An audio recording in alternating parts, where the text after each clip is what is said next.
I'm Wolf, this is Sin, and today we're going to be building a potato cannon. The different parts that we're using here is we have a 10-foot segment of 2-inch diameter PVC piping. We got it on sale at any, schmuck hardware store. And then we have a length of 3-inch diameter PVC. The idea is one acts as a combustion chamber where an explosion happens, and the other is a barrel to channel our projectile or our missile downrange. We will be using the size adapter for the PVC, which links a 2-inch diameter piece to 3-inch. We'll be using an end cap to seal one end of the combustion chamber so that the explosive force can be channeled. In terms of tool, measuring tape for obvious reasons, a pocket knife, and a standard multi-tool. We'll also be using a roll of Gorilla Tape. I prefer to duct tape because it is double ply, double thickness. PVC sealant and primer, because some parts you just need to glue together. And the most important part is a sparker to an electric barbecue. Alright. Now the first thing we're going to need to do is take a measurement of the size and shape of the cannon that we're trying to produce. From prior experience, I find that the best ratio is a foot-long combustion chamber and a 2-foot barrel. This allows it to be easily portable as well as powerful and accurate enough to get decent distance and arc.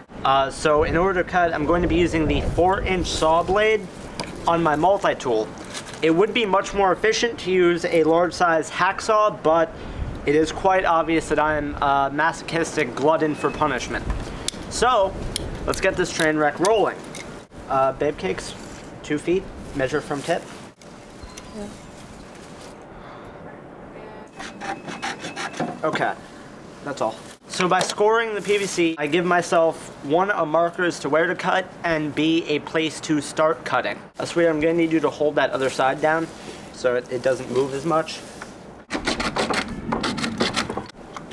Okay, now when you reach the last sliver, I've seen a lot of people do the sort of judo chop down and snap it off. There's a few reasons I don't like doing that. One is because my assistant here weighs about 90 pounds, so I'll send her flying. And 2, I've done that and actually split a length of PVC vertically right down the middle, so it's always better just to score it and saw all the way through.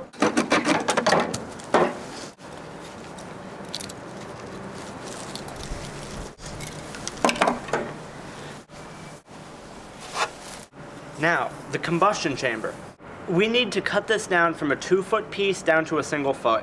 Measure out a foot. Okay. Okay. Let's have some fun.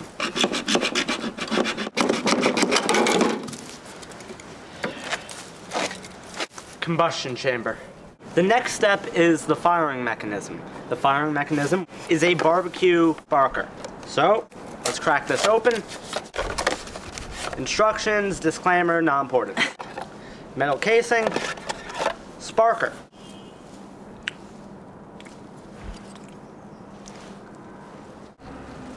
Why am I eating a rubber band? Hold that. Throw it! Yeah, fuck that. It might be useful later. Hold that wire right there. Don't let the metal part touch you. Oh, God. For obvious reasons. Right now, all I'm doing is testing to create an arc between the wires. Then I'm going to remove the metal casing. Once again, please bear with me. Okay, we have an arc. In electronics, you need to complete a circuit. So what I'm doing is I'm taking what would be a closed circuit and I'm creating a little bit of a separation between the actual metal and the metal point of the wire to see if I can create an arc of electricity that will act as a spark, which will ignite a flammable gas later. We're getting to that. It is creating a spark. What I'm going to do is, since what is generating the electric charge is this, I'm going to sever and strip both of these wires with my handy dandy multi-tool.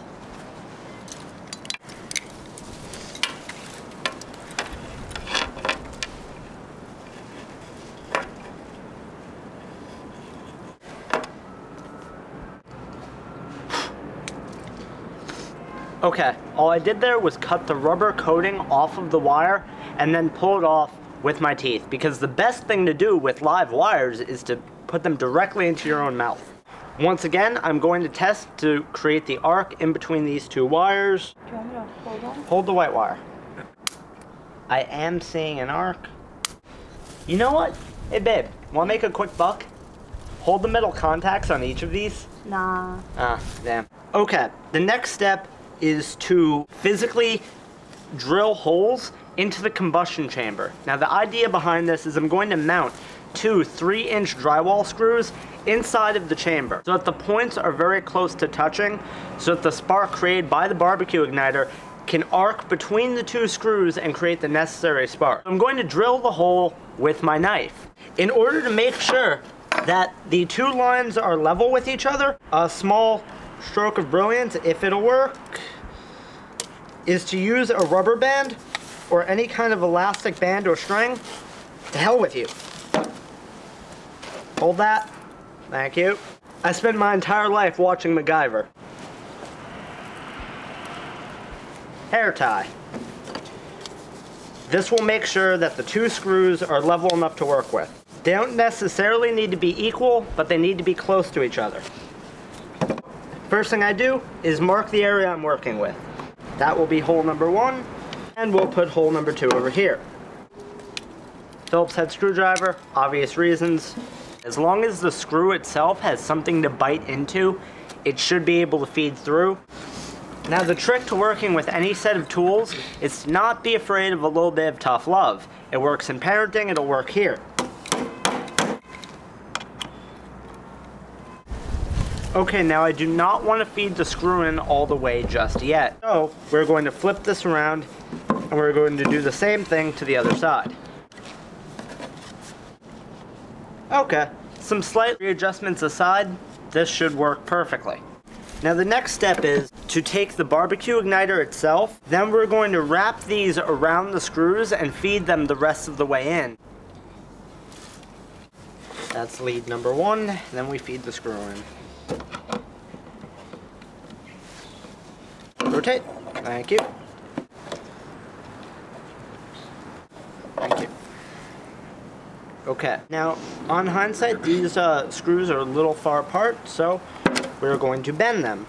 I thought ahead and got a pair of channel locks.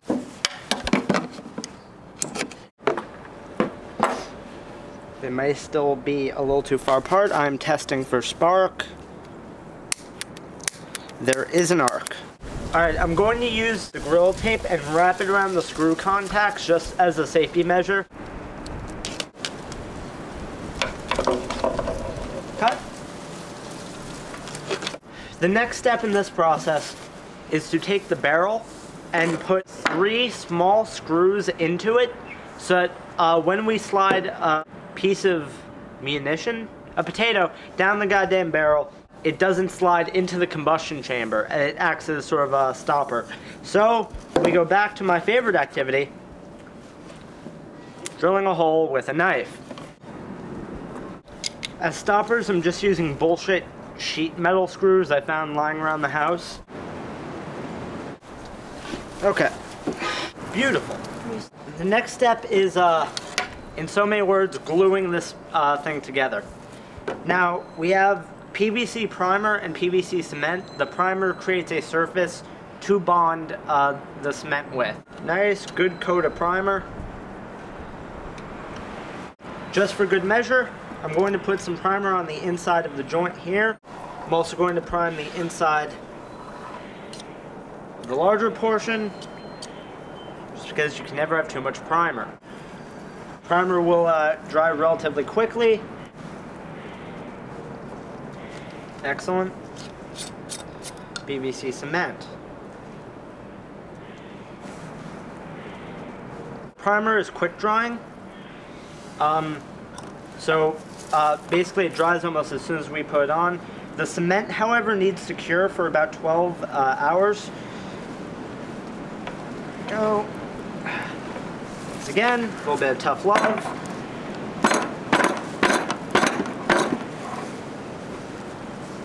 And there we are. Okay. Now I'm going to affix the end cap onto the combustion chamber.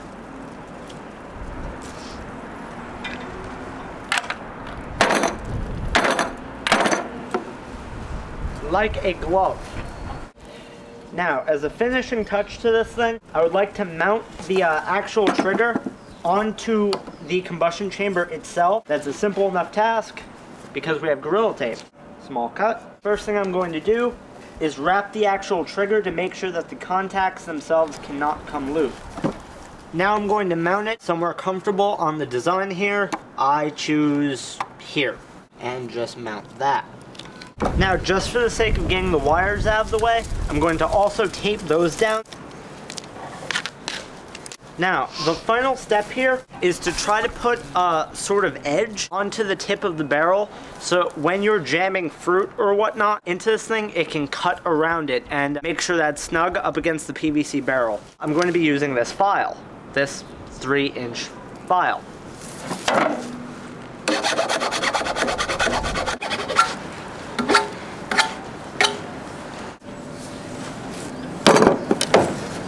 And that's a potato cannon. Now we're on top of this SUV because we want a good vantage and a good firing point for these sweethearts. I'm going to be teaching my lovely assistant here how to load and fire a PVC potato cannon. We have a few varying forms of ammunition, including potatoes. We'll save those for last. These pear apples, which is like genetically created abominations. Abominations, yeah. So I'm really excited about sending these as far away from me as soon as possible. And 2 onions. Now, from personal experience, onions fly great. A few small pieces of hardware to have with you: channel locks, just because after these things fire, they tend to jam themselves shut, and it's not always something that you can just pry apart by hand. And just a stick, probably about the same length as your barrel, if not longer, to use as a ramrod. Now, yeah. Okay, let's get this train wreck rolling. Yeah, that thing is opening nice and smooth now. Sit down. The cat. Hold that. Thank you.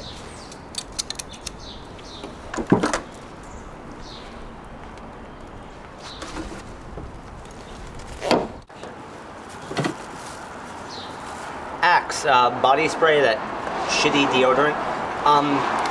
It'll all work. No, that stuff ain't bad. Anyway, we'll get to that. Onion. Okay, now for this part, try to have as little respect for this automobile as humanly possible. Yes, because sir. you're going to need to pound this into that barrel. Now, like, is a sledgehammer a viable option?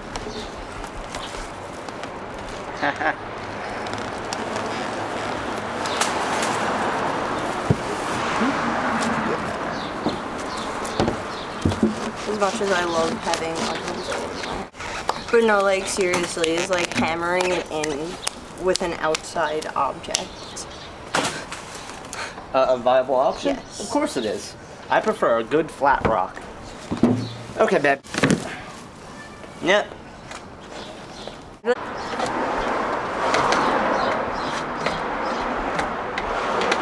Stop moving. There you go. Awesome is to measure it down, and imagine the projectile's about that big. Yeah, that way you don't jam it clean past the screws and into the combustion chamber. I've done that. Bitch to have to clean out.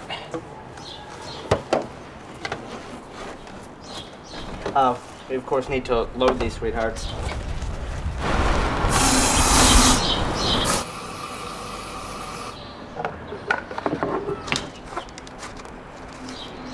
Yeah, that thing is jammed. Oh well. Okay. Take aim. Not at that house. Prayer and fire. Brace it good and tight up against your shoulder.